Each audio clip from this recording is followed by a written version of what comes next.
In this video, we're going to take a look at the next step of using AKS Pod specific identity to make ARM REST API calls to list resources in Azure Managed Application Resource Group. In the previous video, we used the VM or the node identity to do that. And now we're going to install the pod identity on AKS cluster and try to use the pod identity to get the token.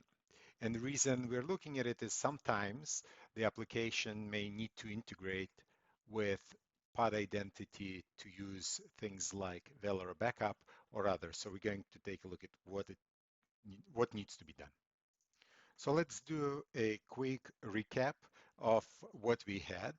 In yellow is what we tried in the previous video, basically using the managed identity of the VM from inside of the pod after using the Bootstrap VM to assign the identity to VMSS. In this step, we are still going to be using the Bootstrap VM.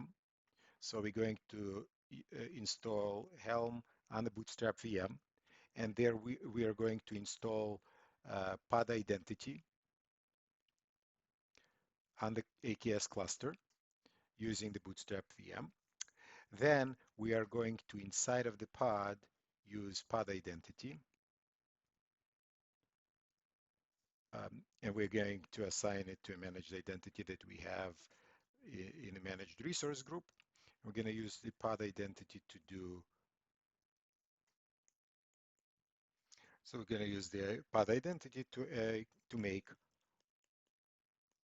ARM API calls, like list resources, for example, using a token that we get from this identity. Let's begin. So to use pod identity, there is a repo here that describes and documents everything that needs to be done. We're going to take some shortcuts and just kind of install it quickly to see how it works. But definitely, if you're using pod identity, you will need to review this repository and documentation in details. But let's follow some simple steps first. So number one, we're going to get Helm on our VM. So this is still, I'm connected to the pod running an AKS cluster. I am SSH into the Bootstrap VM. I installed Helm version 3 on this VM, and I installed it just using these simple commands from script. Download the script, run the script on the VM. Great. So now let's see, we will need to add the repo with the right charts. So we are in the Bootstrap VM. We added the repo, and then we're going to install the pod identity on our cluster. Hopefully the version of the cluster I deployed is good for this. Let's see.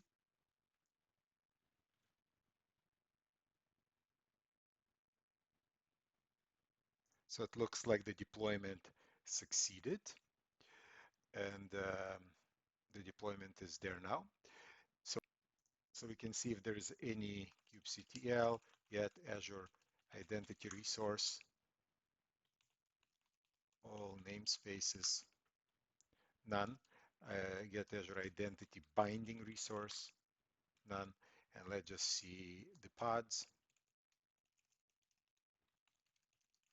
which is as expected. All of that was as expected, but we can see the managed identity running, and that is our previous container running. Okay, and this is the pod identity. There is two components to it, and every node there is a daemon set, and there is also something that looks at the node, intercepts those calls, and translates the tokens. So let's take a look. Remember how before we could make calls on the VM and get the instance metadata. Can we still do that, right? Because the way the pod identity works, it intercepts calls made to this with specific URI. So let's see if this call still works. Yep. So we're able to get the instance metadata without problems. What about getting the system assigned identity? If you remember before when we made this call, it failed saying there is no identity. You need to provide me the specific MIRS ID pointing to which user assigned identity to use from the VMSS. Let's see if it works now and if it responds in the same way or it does something else, notice it is getting stuck. What is happening, and this is how we know that we have a managed identity running, pod identity installed on the cluster, it's intercepting this call and it's trying to figure out the identity for this pod from which this call is being made. And this is what it's waiting for right now. So the daemon set and other components are working in concert, and that's why I'm not able anymore to get a quick response back from that endpoint because we just installed the pod identity there. Okay, so that's, you're no longer able to grab identities directly from the host once pod identity is deployed, if that makes sense. Okay, so let's go to the next step. So in my little sample repo, I have this file, pod identity, Azure identity, just for simplistic testing. Let's take a look at what it looks like. So it's right here. Basically, it's from the docs. Um, this is the resource we are creating, Azure identity. We're going to give it a name, AVMA2 managed identity 1. Let's give it a name that matches something that we already deployed. So it's a little bit easier to work with. So this will be the identity. It will be pointing to this identity's resource ID. We need it. So let's grab the resource ID of the identity. So this is how we are telling it which identity it is.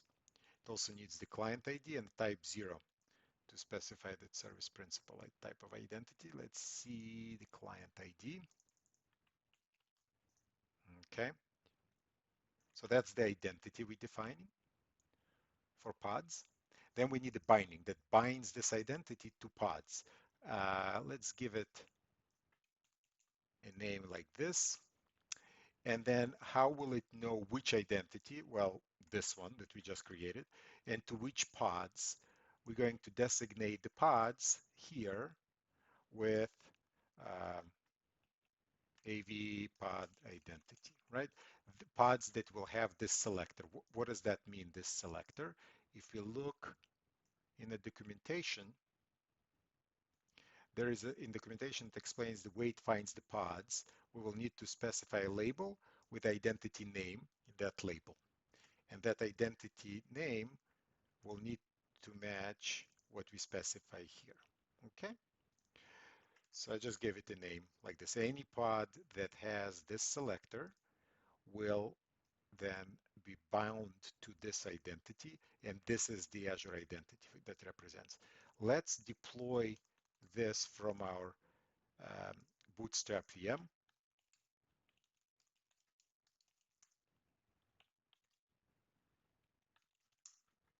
Okay, so we're gonna grab this command. I think I named the file just identity, so let's see. Let's call this identity.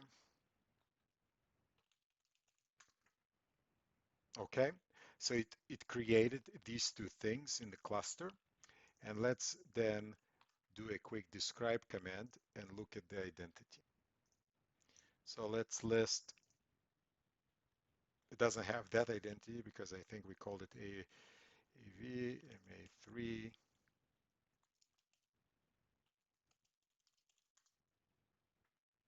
Let's see, what was the name? This is the name we gave the identity inside of our YAML file right there. This is what we need to look up. So let's see if it is able to find it. Great. It finds it and it shows, this resource has been created. What about the binding?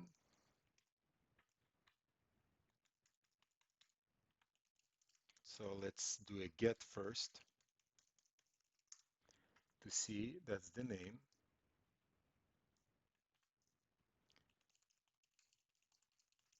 Let's see this binding description.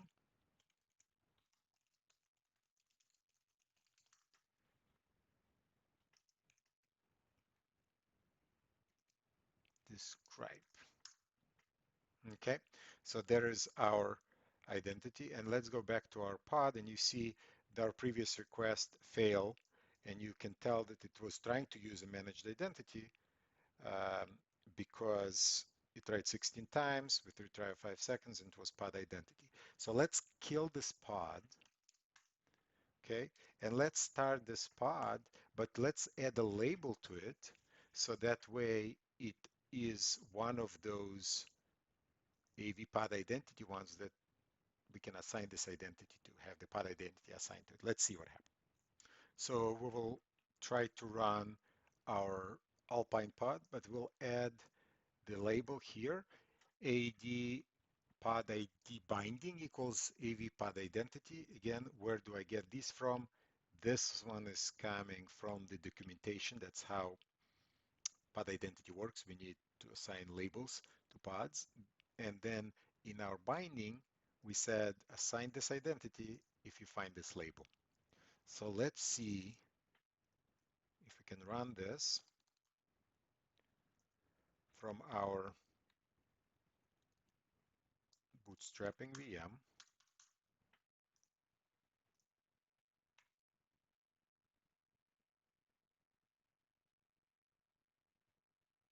Okay, so the pods seem to have started.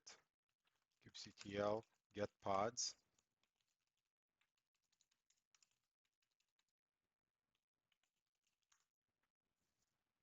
So we have our test pod identity running there, kubectl describe. That's our pod. Let's see if we got the right labels assigned to it. It looks like we did. Okay, so now let's see what happens if we try from inside of this pod to access the pod identity. So that's the command.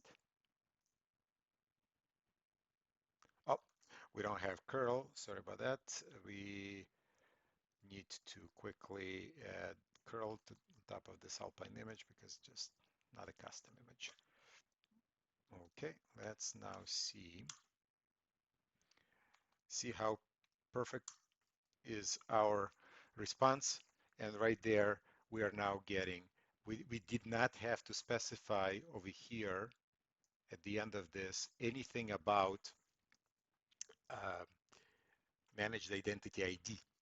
Why? Because this call from the software that's running on this pod is simply asking for its identity. The identity is defined based on the label attached to it and that binding that we created. So the actual specific identity selection happens automatically behind the scenes by the pod identity daemon set that's running there. So we are able to get the identity, and this identity is assigned successfully. Let's take a look at the identity binding description. So this looks good. There are no errors.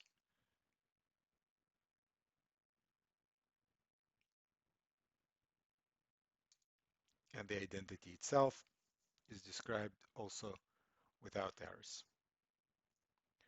So it looks like it's successfully obtaining the token. We'll test the token in a second, but there's one important thing we need to discuss. Why did it work out of the box so easily for us?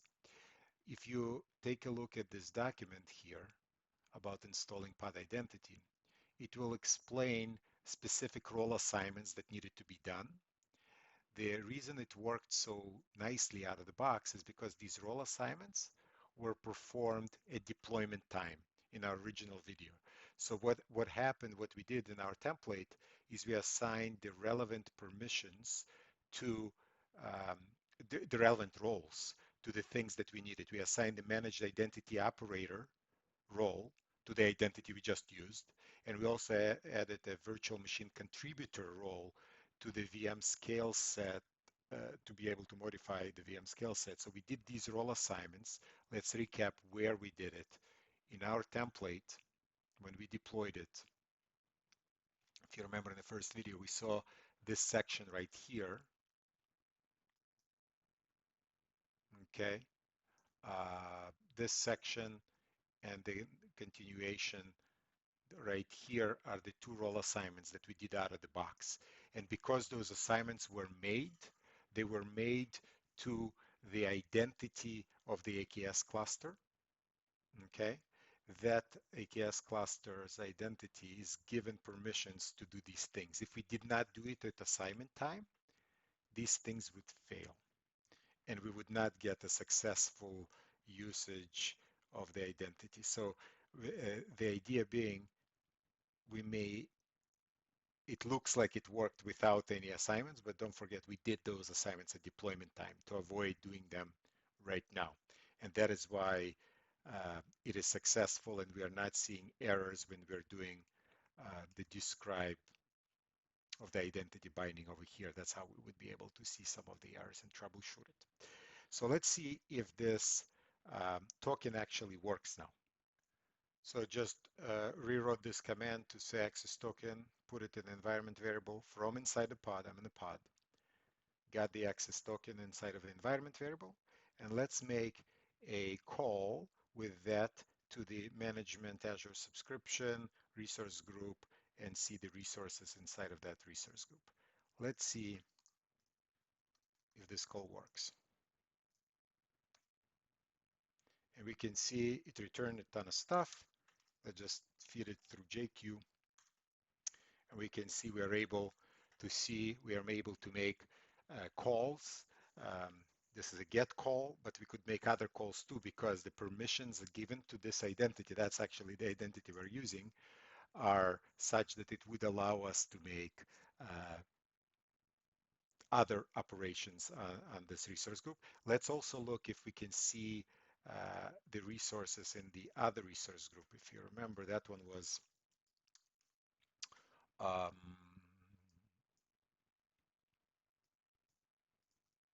AKSRG.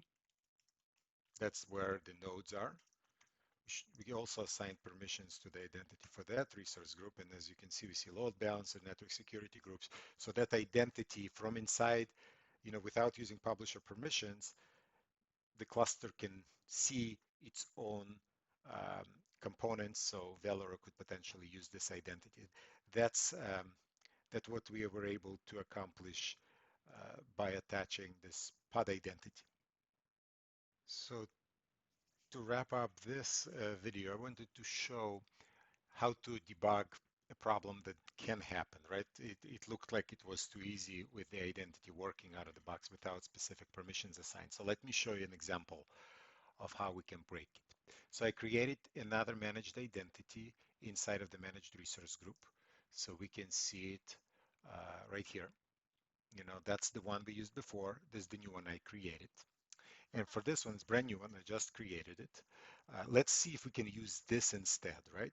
So what I also did is I went into our definition and I changed the identity definition to point to the new identity with its client ID. You can see the client ID right here, and the resource ID right here with its specific name. And then I'm assigning it the same way as before, okay?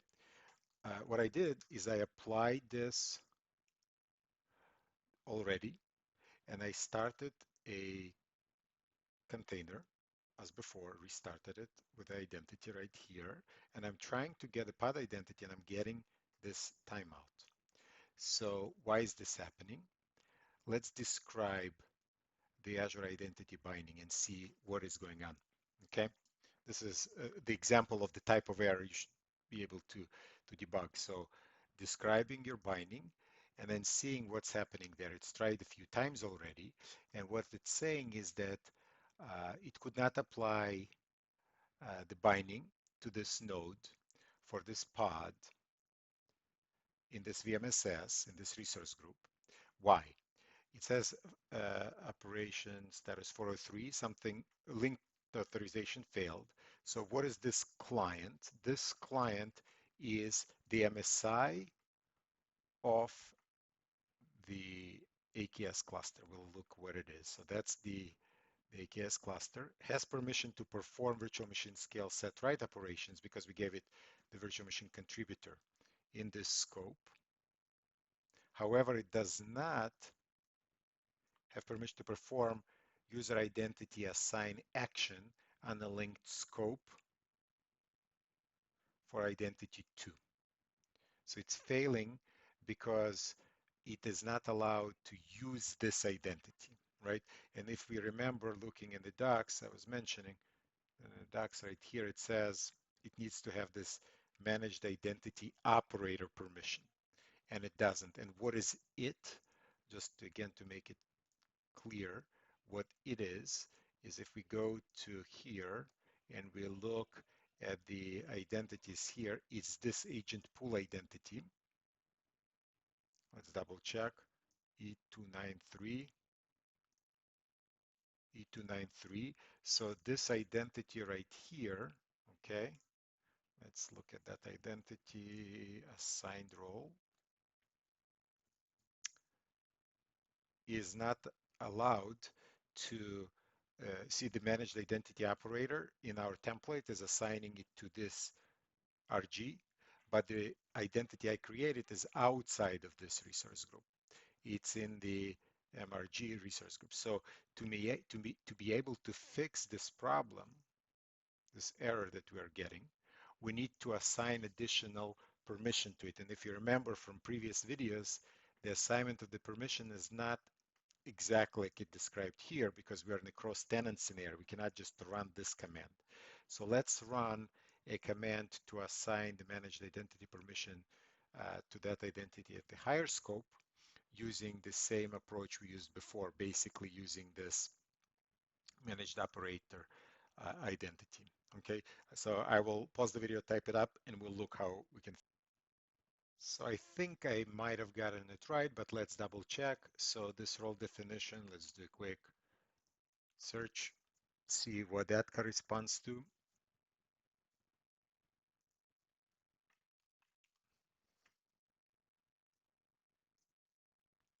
So it wasn't right, it was the reader permission. So let's grab the managed identity operator role definition. So swap this and fix it here. We need this scope. We'll set it to the managed resource group scope, and then we'll assign it to this cluster identity, and this is its object ID.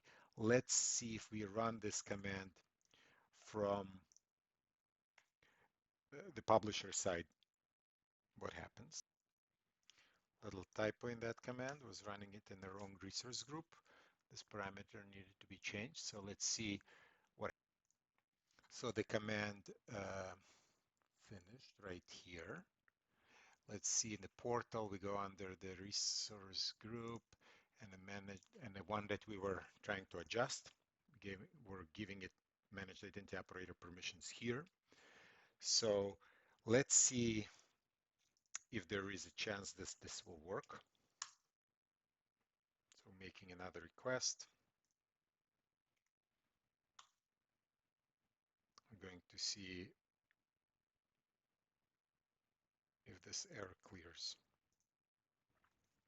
So after we tried a few times, I paused the video to look, it retries very slowly. So what I did is I just went ahead and deleted the identity. So that way, you know, right over here, it's a little hard to see. Right here, I deleted it, the binding, and I recreated the binding. And then I went in to the pod and I asked it for the bearer token. And after some time, I just was checking that there are no error logs, and it was able to issue me the right bearer token. And if we want, we can confirm that this bearer token is actually issued to the new identity we used.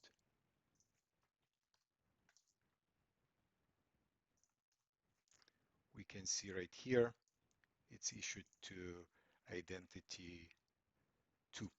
So in this way, we basically fixed the issue by assigning a permission for the managed identity that the cluster uses, this one, to be able to do managed identity as operations in the parent resource group where we created that secondary identity. And that's what made it possible to work. Without this, it was erroring out.